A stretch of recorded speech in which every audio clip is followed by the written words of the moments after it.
Now just because we're going to put that push button in on the top of the sink doesn't mean I don't need to keep checking this electrical outlet out underneath the sink here. And I wanted to make sure, see, this is a surface mounted electrical metal box right here, and I wanted to make sure it didn't go over an existing box in the wall with the back of this metal box cut out and screwed over, because I wasn't quite sure. I wanted to double check and make sure I realized how the power worked on here. So sure enough, I moved that over like that. You can see there is a back to the metal box. I've got the power off, by the way, now. I did check this, made sure everything was done properly and that all the power's off. Now there's two wires there. You see that? There's a wire coming up from the bottom, and there's another wire going out the top. That wire going out the top goes up to the light switch, which is, the light switch is actually a garbage disposal switch now, right? It's not a light switch for a light. It's right there. It's for garbage disposal. Okay.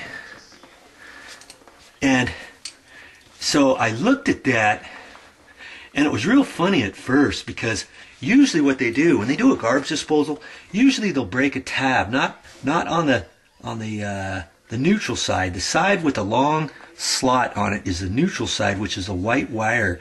Black wires get hooked up on the other side. There's a little gold tab on the side here. Do you see it? There's a little gold tab there, and there's a gold tab on this side.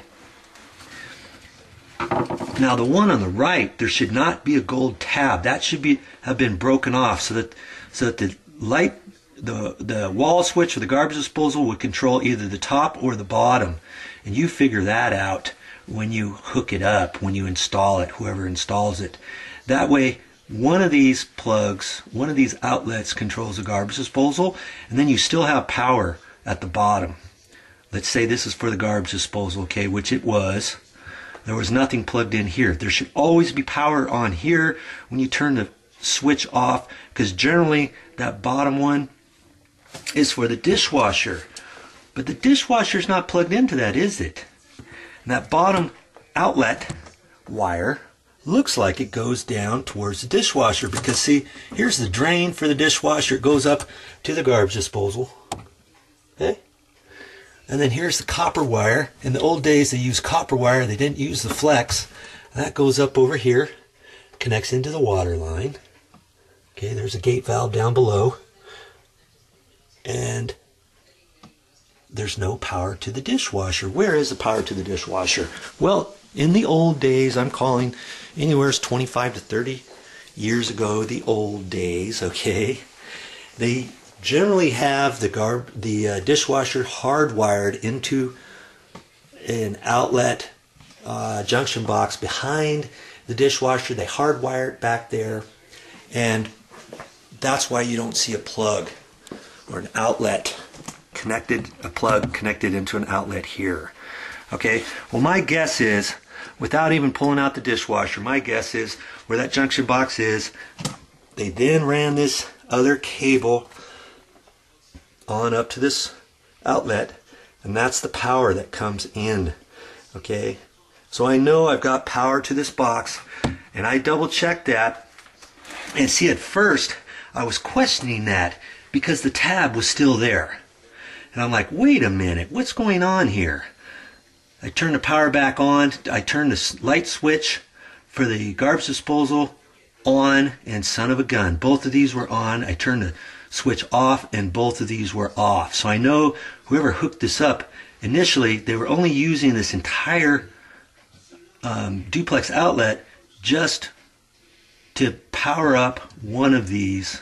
Or actually, if the garbage disposal, pigtail, and here's the pigtail, I'm calling the end that goes up to the garbage disposal, I plug that end either to the bottom or the top. It works on either one, and it's not supposed to do that.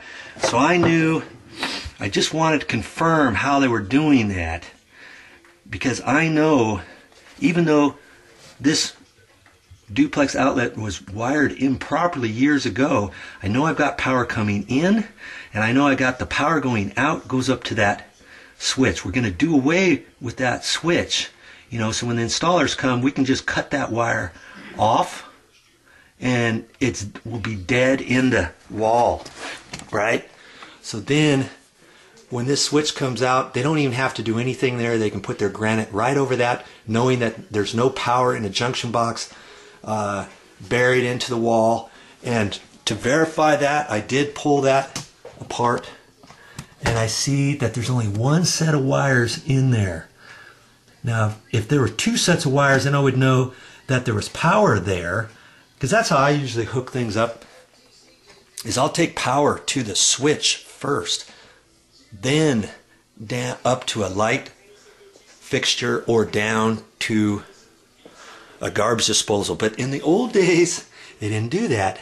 They ran the power down to an outlet, such as this, or that's a ceiling fixture, let's say, and then they ran it to the switch location. They're using the white wire as a hot wire, black and black. They use the white as a black. And there's a red wire in there too. And incidentally, that's what they had, and they used that as a ground wire. Okay, because I looked in the box here, and sure enough, there was, what was there? What did I find up there? Here, let me get this resituated like that. I saw there's the red wire here, and it looped-de-looped, and it went right over on the metal tab there. When you screw this down, that gave them their ground, so they thought.